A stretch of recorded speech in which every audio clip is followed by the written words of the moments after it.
ngandifane na Jesu awe mponesi wangu dizatenyine rudo difawisese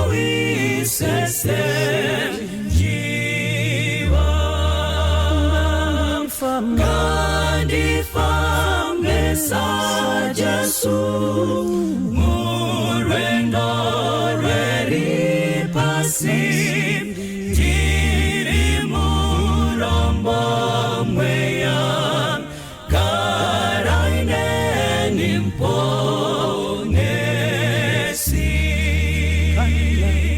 kana achinzwa shiri zimwe zichiputika adziitire mutsa ngedi anondizwawo anonditungamira nekundiregerera ngandiitwe mutsvene karaine nimponesi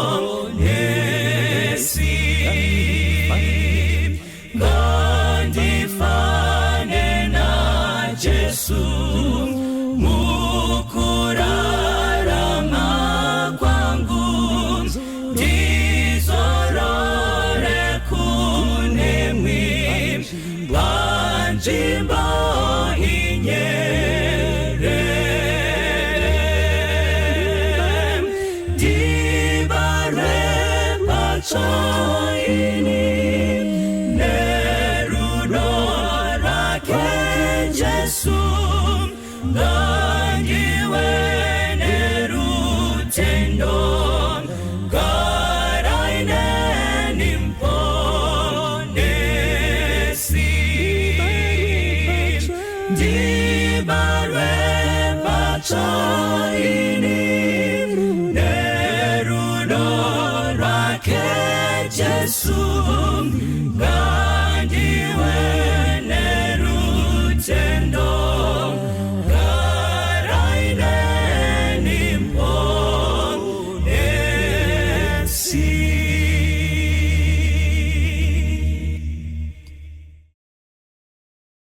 My name is Mbiriri. I'm a pastor, and yes, I like talking to people that I can learn from, and today we are blessed all the way from somewhere very far. We have our friends, the Foster Triplets, and so I just want to welcome you to the show, Foster Triplets. I can't believe I'm talking to you right now, and this has become possible. Welcome to the show. Thank you so much, Pastor. Yes, may you introduce yourselves and say hi to our viewers and tell them who you are, each one of you. Sure, no problem.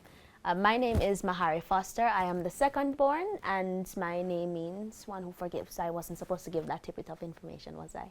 You can do. You'll have to tell the meaning of yours now. Sure. My name is Malaika Foster. My name means angel, and I am the firstborn of triplets. Hi everyone, my name is Mbiriri Foster. I am the last born, and my name means godlike. And we're so happy to be here with you on this show today. We are from the beautiful island of Jamaica. We love to minister, and we hope that our music can touch lives around the world.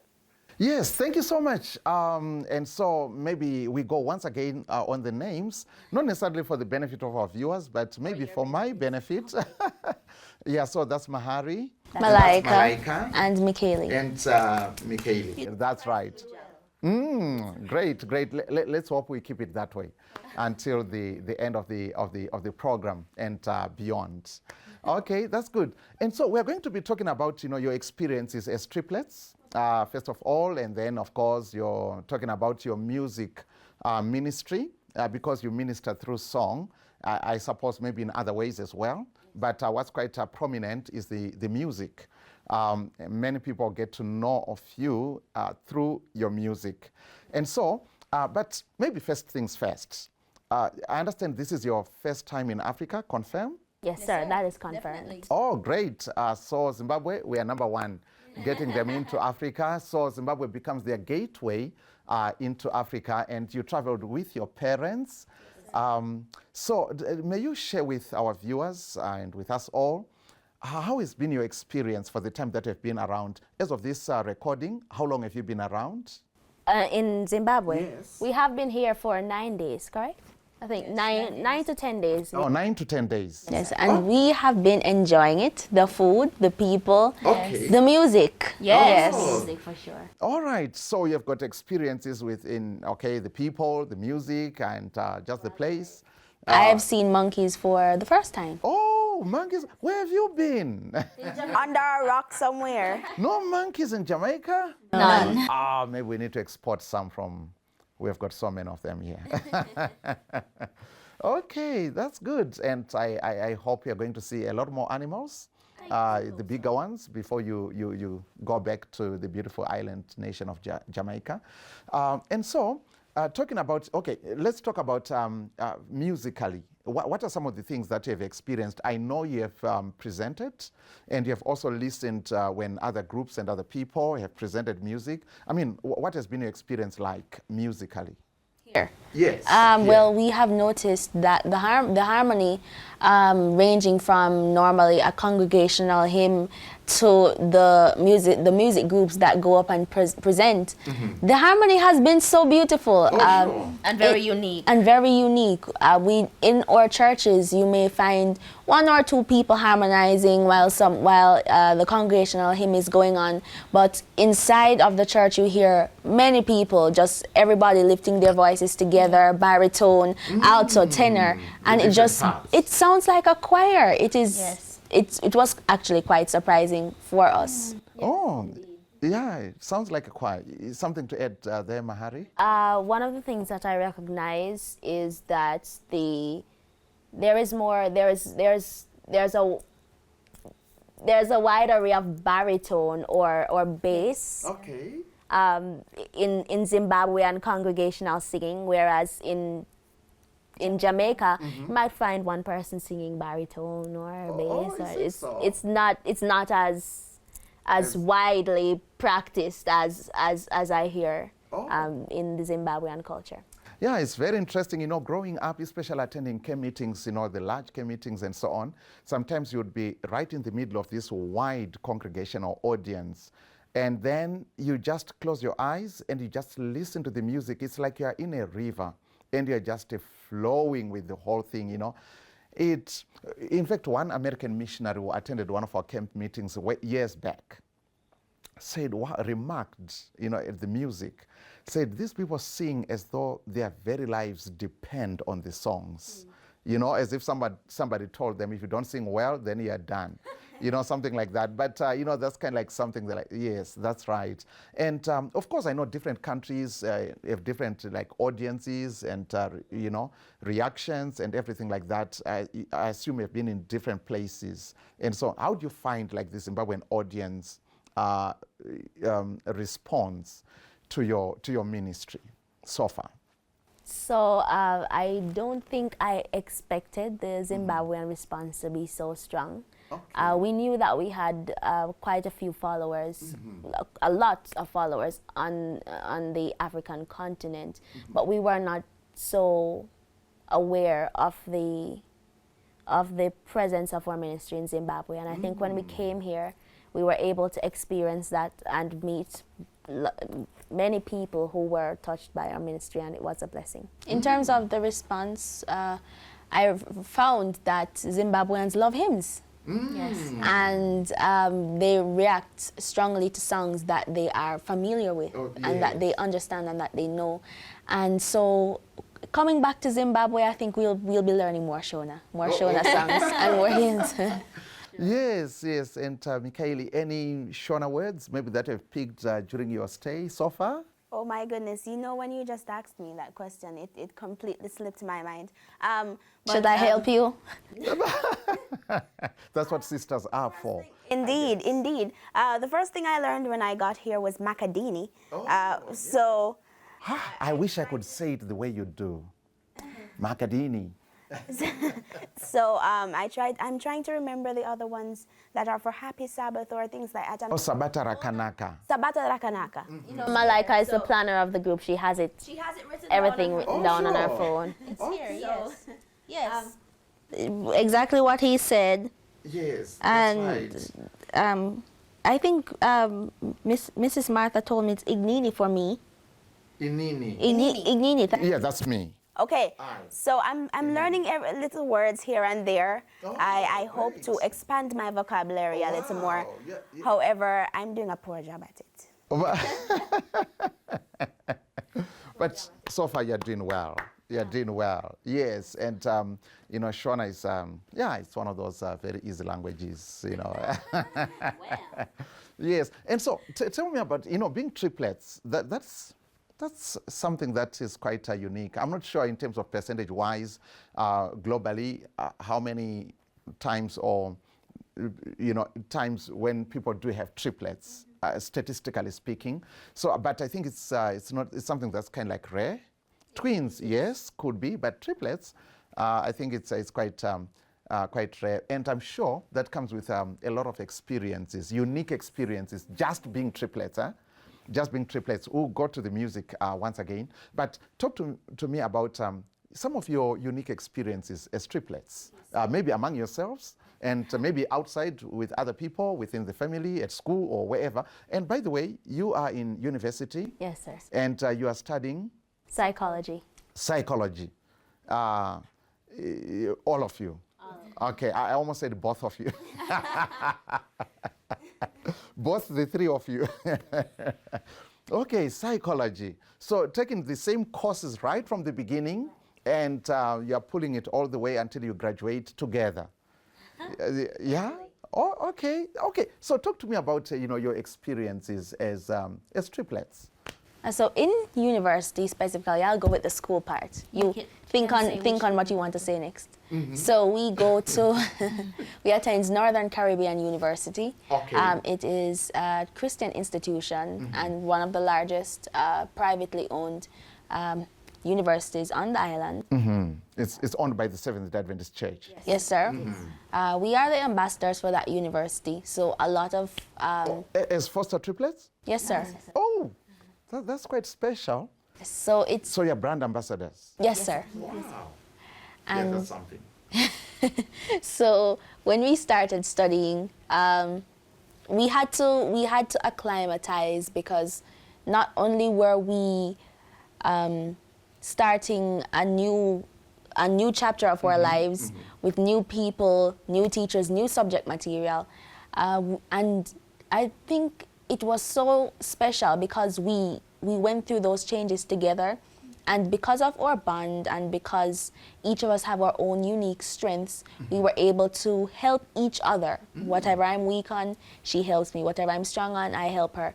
And we were able to build to a certain place so where we can cover each of our strengths and weaknesses and make them all strengths. And I remember what... And you become formidable, unstoppable, invincible. Not invincible, but unstoppable, I hope. Unstoppable. Yeah? I hope.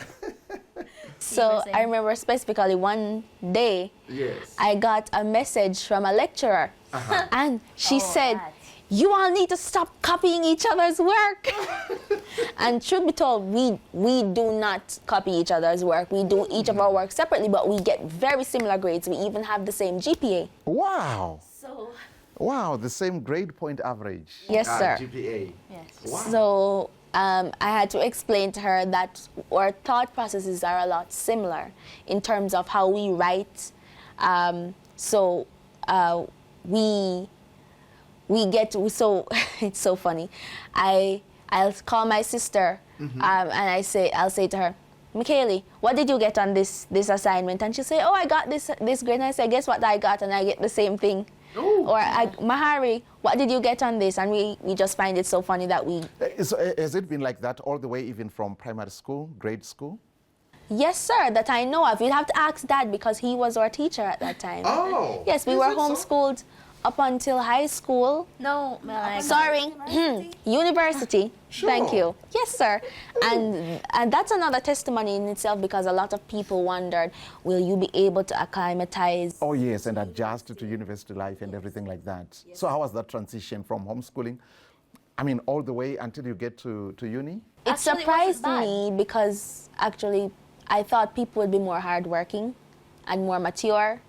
and when you go on, you find out that they're still not growing up. It's very hard to deal with, especially when you have to collaborate and you recognize you're not. When some people are still like more playful and not serious. Right. And I want to get the work done. Okay, done. Yes, sir. And so I think it has also taught me a lesson in patience and being peaceful and calm, and knowing that even when things are going on, and even when the rest of the group hasn't completed their assignment one night before the due date, it's okay, because God has got it covered in terms of our... Yes. Maybe I'll go to Mikaeli. Yes. Some of the unique experiences that you have had, I mean, as triplets. The other time I heard you guys talking about sometime you were hospitalized and something. So we were hospitalized together. Actually, what happened was we got dengue fever, which is a mosquito-borne... yeah, kind of like a malaria. Just like malaria, right. So it's kind of rare for 3 persons to get bitten by an infected Aedes aegypti mosquito. I mean, it's not communicable. It's not necessarily something that you can catch by one sister coughing on the other and you just get it out of the blue. So it was really rare that 3 of us got dengue fever at the same time. And then we developed symptoms, or the incubation period would have had to be the same, and then we would have to develop symptoms. So I found it even the doctors were quite puzzled, because we all got hospitalized. And wow. Okay, manifesting the same way. Right. And I think the thing that was interesting was, quite painfully interesting, was that I got blood drawn on behalf of my sister. They thought it was her. They thought it was my other sister. So I got my blood drawn for me and blood drawn for my sister. Okay. And I got medication for one of you. So you are getting the nurses and the doctors confused. Exactly right. Okay, so then they would need to really put clear labels, right? There were. We had. The labels were there, but still you managed to... I think we were also in the same location. The hospital was overcrowded at that moment. So we basically had one bed sharing. So you come into the hospital and you see 3 people still matching, looking sick on one small bed. So it was about this size. this width. This width. Yes, this. Maybe about a few centimeters larger, but still. I think it confused the doctors, and I think they were rightfully confused because we were at the same point. And so I think it would be confusing for anyone really to have 3 patients. You often put on like matching clothes, like when you're going out or like when you're going to school or something like that. Yes, we do. Yes, we do. Yes, we do. Oh, often? Yes, sir. Oh, I think it's funny for us because we like confusing people.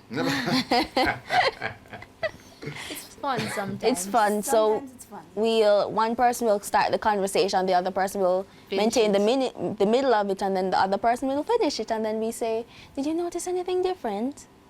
And then when the person doesn't know, we say, "Well, you see, you weren't speaking to the same person." Okay. Okay, and so, but maybe your friends can tell your voices apart, like maybe on the phone? No. They can't. Yeah, and that's the other thing. When you were singing, I noticed that you just switch, I was trying to figure out who is doing the lead part. Oh. But then I realized it's kind of like you all do lead, Yes. you all do the other parts and everything. So you do all the parts. All the parts, and we switch during the song. That's why the song You didn't- switch during the... Yes, sir. Okay.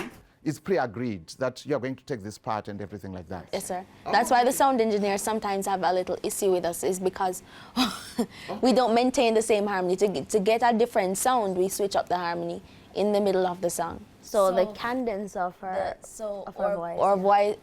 So I will start out singing alto, the song singing soprano. She will change to tenor or alto or something. And so it's a bit confusing for the sound engineer, so we have to let them know ahead of time what we're going to do. And what we have to do is just make sure they just balance the microphones, because so we can regulate the sound. Because my sisters and I, our voices differ in terms of the strength and how deep it is at certain points. So we have to be the ones to regulate the sound, because if we switch during the song, help the engineer. the mix can get really disjointed. So we have to be responsible for maintaining. And in terms of, because you've got, very, I can say what, mature, in terms of your vocals, polished, mature, and very stable. How did you get to that level, of vocal stability and maturity? How did you get to that? Is it some vocal training? Do you go for trainings? Do you do vocal warm-ups before you sing, or what happens? Well, so leading up to about age 14, we had never received any vocal training whatsoever. And then in Indiana in Michigan, was it? Yes. We went to the Andrews University, and under Professor Zork, we got some sessions, and we were trained by him. He's a really great professor. And so we could say then that we were indeed professionally trained. However, it's not a continuous thing. So those few sessions were the only training that we got. 3 sessions, and actually when we went to the sessions, he said that I can't really teach you anything at this moment. You're basically fine. All I can give you at this moment is some pointers, and now you can say that you are professional singers, because if anyone asks you, you can now say that you are professionally trained. And actually before that, mom and dad didn't have any form of expertise in music or vocal training, and so all we relied on was prayer and the Holy Spirit, and mom and dad getting impressions and saying, you know what, why don't you try this, or why don't you try that? And I remember at one point when we were maybe 9, there was my uncle, Pastor Floyd White, who is a singer and also our vocal producer and our songwriter. He said, why don't you, he said, why don't you try some vocal warm-ups? And that is basically a way to prepare your voice before you sing, helps maintain your voice, can also help to strengthen it and increase range and mobility. Well. And so we started doing those warm-ups, and our voices started getting better and better, and God helped us. And as time went by, we found and we invested in vocal warm-ups that would fit our voice, because not every vocal warm-up, no matter how good it might actually be for the voice, it just might not be for you. So for example, lip trills, there's even a way to do lip trills because it can hurt you. You can push too much, and when you start pushing, in many of these exercises, once you start pushing, you can cause strain, damage to your vocal cords. So even in warming up, there has to be a level of care taken. In doing that. I guess some of the people that really need, learning and understanding about vocals is pastors, preachers, particularly the African preacher, and Jamaicans too. and Jamaicans too. Okay, yeah, because sometimes I think we are just oblivious to that part. You just get into the pulpit and then you're stretching your voice so much, maybe without some preparation that has taken place and so on. So the vocal cords from cold to red hot, white hot, and everything like that. You know how, we black folks do the preaching, right? Yeah, but Not complete without it. yeah, it's not complete. Somebody has to sweat, and you have to. That's right. And so, Mahari, take me to the very beginning.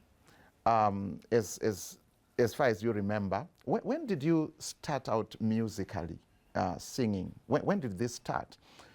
Was this intentional? Was this accidental, or is it just incidentally happened? Well, my parents would tell you that from the age of 2 we were singing harmony. But in my memory, I do remember at the age of 5 that we actually started singing. Probably Dad would go and preach somewhere, and we'd sing afterwards. I remember us singing "God Will Take Care of You" with Mom. Oh. So it wasn't. At first, it was not a very professional thing. But I think after the age of 5, that's when we started being asked to come to churches, and from there. You were receiving requests. Yes, sir. And from there, it just started widening and widening. Okay, so you would have a lot of, like singing at home. Singing in family worship, yes. In family worship. Yes, sir. Okay, and getting that, blending and these family harmonies. And I've heard like Bill Gaither talk about, there's no harmony like family harmony. For example, when you listen to the Martins, Yes. and the Katinas, these brothers from the Pacific, one of those Pacific island nations, and so on. And there's something about music from the islands, the harmonies from the islands and so on. And family harmony is the best. Family harmony is the best. And okay, so what are some of your experiences musically? I assume you've been to different places. Zimbabwe definitely is not your first place. Right. Where else have you been, and what are some of the most memorable, maybe if I can say performances or, experiences that you've had musically, and what does music mean to you? Right. So because our ministry is widely followed in the United States as well as Canada, we have up until now focused majority of our attention on those places. But right before the pandemic, we were beginning to diversify in terms of the UK, and our ministry actually grew during the pandemic for different places in Africa, such as Zimbabwe and Zambia and those African nations. Okay. So we were about to go on tour actually as soon as the pandemic hit, and we were going to diversify into other countries apart from the US and Canada. But as soon as the pandemic came into view, everything else kind of took a back seat. But now that the COVID-19 is not behind us, but is starting to go into a rear view mirror a bit, these countries have now become quite the option for us. And in terms of some memorable places that we have been, I remember we went to the US. I forgot the year. You can help remind me. What, 2017? No, not 2017. Okay, I'm wrong. I don't know what you're talking about then. So we went to the Gatlinburg Gathering. It's basically, it's in Tennessee. Okay. And it's where the Gaither Vocal Band goes, the Collinsworth family, the Hoppers, Martins, sure. those groups. So we went, and for younger groups, you do what's it named, Mahari? Musical showcase. A musical showcase, almost like a Audition. audition. An audition Yes, of an some audition. sort, Yes, thank you. And if you are chosen, you go to the main stage where the other groups sing. So the first night, we saw Jeff and Sherry Easter. And Jeff Easter said to us, Great musicians. yes, indeed. he said to us, why don't you come up on the stage with us tonight and sing The Promise? Over and over. Okay. Thank you. Your memory is not good. The Promise, precious over and two over. sisters. I'm telling you, what would you do without me? I don't know. Support you in that regard. So we went up and we sang Over and Over. Oh, sure. And when we were done singing it, we sang it again. And then, so that was before we... So that was alongside Jeff and Sherry Easter? Yes, sir. Wow. And that was before we did the showcase, because we actually went to the main stage before we did the showcase. Oh. Right. So you had it in reverse? Yes, sir. Wow. God really surprised us there, and then it was so interesting because, you know, there are a lot of groups there that you see on television and you see, and you watch on Homecoming Friends with A monkey. I'm sorry. I'm a very distracting person. I saw a monkey and I'm a Jamaican, and you so couldn't please wait. understand. I couldn't wait. There's a monkey. That's good. That's good. Yes, that's it's good for our viewers to know that there was a monkey. Yeah. So we went to the showcase actually, and many of the groups like the Hoppers and some of those formidable people in gospel music, in Southern gospel music, Southern gospel, yes. they actually came to the showcase to watch us sing that day, and we were able to sing with the Hoppers as well on the. Was it? We did the main stage that night. We sung with some of the Southern gospel groups. Okay. And we sang the other night, and then we did a concert slot. Yeah. Oh, a concert slot. So we were just supposed to do a showcase, and if we I think musically that's kind of like just as good, I mean, as great as it becomes when you're, you know, rubbing shoulders with those kind of people. Yeah, that's quite something. Is it like you got, these people identified you, or do people apply to go there, or what? Oh, they apply. They actually have to Send in some tape? Okay. Then people, then they select and say, okay, this. Interestingly, we were not supposed to go there, and a group dropped out the last minute. And we went, and with God's help, we were able to meet new people. Yes, God really surprised us there. As for, you know, different you know, experiences in ministry and music, many of my most not favorable, I'd say more impressionable memories are when I see people transformed, because that's the goal of ministry here. Yes. It's to see lives transformed, other than just singing and sounding good. It's about leading people to Christ. And so when I see people transformed, that's what makes me feel really rewarded. And that's the goal of what we do, to change, to help change lives. Yeah, what's some of the feedback maybe that stands out for you that you have received from people, maybe in person or through messages that are sent onto your online platforms? What are some of the feedback that you have gotten or that you receive? We've heard a lot of people say, you know, you put me to bed at nights, especially when I cannot sleep and nothing works. I'm so happy to know that people can listen to the ministry and find some peace. Also, I've seen, you know, letters where people say I was going to commit suicide, and I have given up that ideation, or I've been depressed and your music has helped me, or I've been saved because of your ministry. Because of your music. There's a lot of this happens, and actually it's a heavy responsibility, but at the same time I feel because of this I feel such a strong need and urge to be in the kingdom, because a lot of parents come to me and say, you are my children's role model, and get to heaven, because if you don't go to heaven, they are not going there either.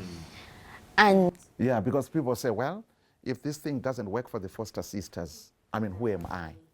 And you know, so on one, it's a great responsibility, you know, a great responsibility, because you are really, an inspiration and a model to a lot of young people and to all of us. And honestly, yes, we just pray that God keeps on helping you on in the ministry. Thank you. Yeah, I kind of cut in there when you were still speaking. All right. we've also heard that there was this lady that said she was listening to this song that we did, and I think it was her right ear, it was almost deaf. She couldn't hear out of it, and when she listened to that song, she received her healing. Oh, sure. Yes. Amazing. And you know, I've listened to I'm grateful to your parents. They gave me a copy of, I think that's your latest album. Yes. Okay. Oh, yes, that's right. Yes, Grace carried me here. That's right, and it's beautifully done. We'll put the picture right for everybody else to see what beauty looks like. Huh? Yes, beautifully done, and you know, it's professionally done. You know, whoever those people who do the recording, I noticed the recording was done in Jamaica, but then the mastering and whatever was done in North Carolina, in the United States. And so, because it was so good, you know, as I was listening to that, I said, I just liked it so much. And then one of the songs that stood out for me, like Promise Keeper. Yes. Yeah, wow, he's a promise keeper. I said, wow. And then the other one, I think that is what, Hope in a Needle? Hope in a Needle. Yes, Hope in a Needle. And you guys wrote that one? Yes. Yes, wow. Oh, great. Tell me, what's the whole concept of it? Of course, I listened to it and I got it, and something struck me because of the situation that we find ourselves in as a society within Zimbabwe. I think what you're talking about in that song relates or resonated with some of the issues that we're really battling with as a society. So, I mean, in summary, what are you talking about in this song? What are you talking about in this song? Well, I was the one that started writing the song. I think I woke up and I had the realization that there are so many people that are battling with things that God would like to battle for them. Okay. They are struggling with things that God is saying, I've already won the battle over, so you can stop fighting. And stuff like smoking and promiscuity and substance abuse. All those things, God is saying, I want to take it from you. So people are trying to find hope In all these things. Yes, and Yes. and there's something that you put there in that line that to pull something out of... Trying to pull strength from a cigarette. Oh yeah, trying to pull strength from... You know, the imagery and the way you play with the words there, it's so poetic and it's just so beautiful. Yeah, it's just so beautiful the way you put the images across and everything like that. You know, when I saw the title Hope in it, I said, what could that be? Yeah. You know, and I mean, the whole album is just amazing. It's just awesome. Yes. And, okay. And so, who are some of the people that you look up to musically, Mikaeli? As foster sisters, do you have maybe some people that you look up to as foster sisters, or maybe individually you have people that you say, oh, I would love to sing like that, or well, I really feel blessed listening to this? So I cannot give you specific names because there have been so many gospel groups and even gospel singers that have inspired us as a whole. We've pulled strength from lots of Southern gospel singers. I know we've grown up listening to Southern gospel, the Gaither Vocal Band, groups like that. Exactly. And so we've garnered a lot of insight and a lot of strength from many groups, both locally, internationally. And I can say, as of now, from Zimbabwe as well, we're getting new inspiration from different groups. And so I cannot put my finger on it and say, oh, this person I've get, because it's so, there's so many people. A whole lot of people. Exactly. And I don't think that would be fair. I think it's really, it's a combination of different sources that have created this. Okay, and so, speaking to that, you have already done quite a lot. You have 3 albums that you've done. So I'm still waiting for the other 2 because I only have 1. And so, looking at that, and you have rubbed shoulders with, you know, these people that we see singing, I mean, in the Gaither, you know, homecoming videos and so on. You have been on that kind of stage. What else is there still for you people musically, considering you are this young and you have already achieved that? What else do you look forward to? I mean, what ambitions do you still hold? Well, I cannot, I am not well traveled. As far as we have traveled, we have not done a lot of traveling, but to say that I have been continent hopping, I have not been. This is my first time on the African continent, and I really hope to explore more countries in Africa, immerse. Yeah, so to all Africans out there, the foster sisters are saying, please, they're ready to come and minister wherever you are. You might be in Kenya, you're in Uganda, you may be in Ghana or Nigeria, down here in South Africa, Lesotho, Swaziland, Mozambique, wherever you are, the foster sisters are saying, we're ready to come to your place. Isn't that so? Yes, sir. Oh, yes. Oh, that's right. So they're only available. Just invite. Yes. I think a lot of people, it has kind of blown their mind that we're actually in Zimbabwe because we're from Jamaica. Yes. And whenever they say, when are you coming to Africa? And we say, by God's grace, it's going to be there. And they think, they're trying to say in the next 10 years, but when we actually say we're here, they don't believe it. They don't believe it. So we're here. For real. We're here, and this is just the first. This is just the first. Yeah, definitely. So, ladies, since this is your first time on the African continent and first time in Zimbabwe, I feel honored to give you a very special welcome. Thank you. When the Israelites were approaching the promised land, one of the things they did was to send some spies in there, and they brought out some fruits and said, this is what the land produces. I know you've been around, you've been eating apples, bananas, and everything like that, but let's go to the indigenous fruits from Zimbabwe, and you'll find also in other African countries. So, here we go. Are you ready for it? I am very ready. Are you ready? Very. Oh, here we are. Okay. Yes.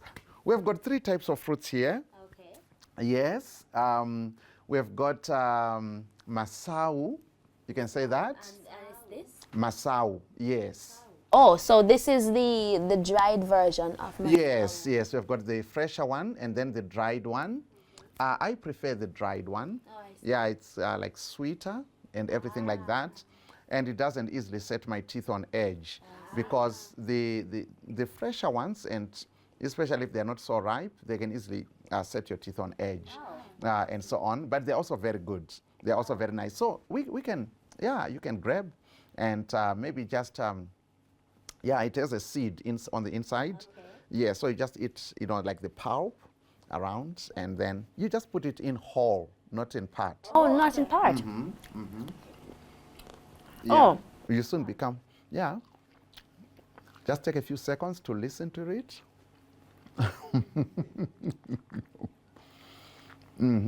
So Just put it in whole, Malaika. So I'm tasting a first taste in the dried one. There's a hint of, it tastes like raisins. And then it turns out to taste like cranberries. I hope someone in Jamaica or wherever else you may need, for those who may not have encountered this fruit, it has got. Wow! Oh, you did. Oh, yes. This is an. five. Good Mahari job, did it. Mama. Yeah. So you look at that. Okay. So the trick is, don't take one piece at a time. You take like 2 or 3 and try to pry it open like that. And then after that, it becomes easier to take one piece at a time. This is gluey substance. Yes, it's a gluey, sweet substance. There's some insect that makes this substance in here. Really? Yes. Similar to honey then? Only in this fruit. Wow. So similar to honey. Yeah, so it's another version of honey. Africa is a land of milk and honey, and we have different types of honey. So you can throw it in. Okay. You remove the seed, right? I did. Yes. Everything goes in? Yes, everything goes in. And Including I'm scared that it's including the outside? Oh, yeah. You eat it whole. Really? Yes, and then you just start chewing. Okay. All right, I'm going to be the strong one. Let's see.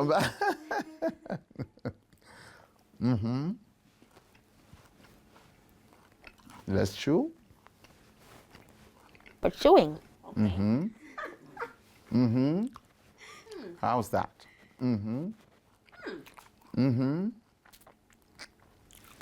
It's very sweet. Very sweet, right? So all of this goes in. Just make sure you have removed the seed. Okay, the seeds. And then you just take it all in. Yes. Okay, Pastor, I'm struggling a little here because I'm still having trouble opening this. Okay, I can have some of yours? Great, beautiful. Start to work on it. So this then acts like your toothbrush, and for flossing your teeth naturally. Really? Yeah, you can. It flosses because it's fibrous. Right. Yeah, it's fibrous. It flosses your teeth naturally while you're in the jungle and so on. Yes, Mikhaili, I want you to chew it some more. Okay. This was a very sweet welcome. Thank you. A sweet welcome. Yes. I can't explain. You enter Zimbabwe on a sweet note. Yes, indeed. I think I'm going to have to find more of these. I like it. I like it. How does it taste How does it taste? to you? It's a mixture of different things that I've tasted. Yes. Yes, indeed. I can't put my finger on it, but it tastes familiar, but not familiar at the same time. Where do people get to follow the Foster Sisters? What social media handles do you have? Where can people find your music, your material, and everything like that? Good question. We've made it very easy for you, ladies and gentlemen. The Foster Triplets on Facebook, YouTube, Instagram. The Foster Triplets. And for Gmail, it is hold on, I said Gmail? He said the email. For Gmail, right, ooh. Mine Okay. come back. Fostertriplets@gmail.com. Yes, good That's, job. that's our Gmail. And email. or Gmail. Gmail, Michaeli. And our website is www.fostertriplets.com, and you can go through that website to purchase your CDs, make donations, as well as support any other cause we are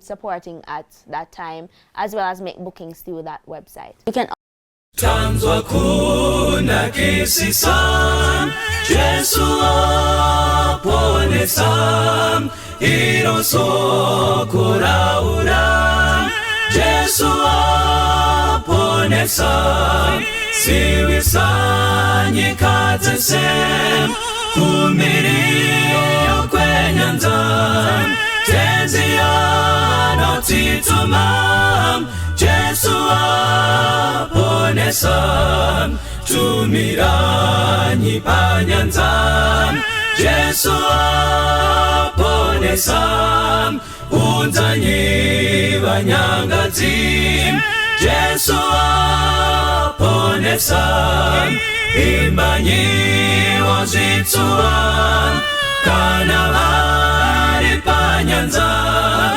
pasiri chazorinzam, Jesu apone sam, imbanyi mudambudzom, Jesu apone sam, neupenyu nerufu, Jesu apone sam, imbanyi nekufawa, moyo unodamutsa, imiranyi paguva, Jesu apone sam, ipa izwi pamweya, Jesu apone sam, kuti ndudzi dzizoda, Jesu apone sam, daidza kuponeswa,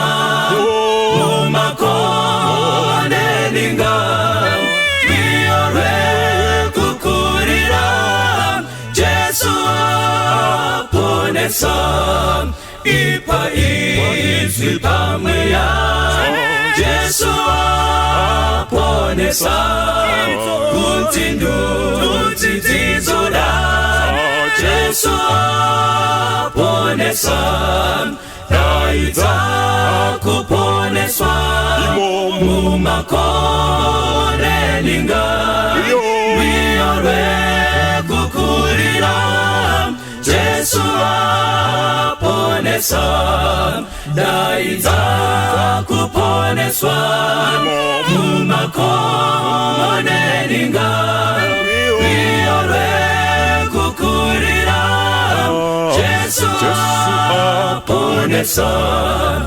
wiyorwe kukurira, Jesu aponesa, wiyorwe kukurira, Jesu aponesa.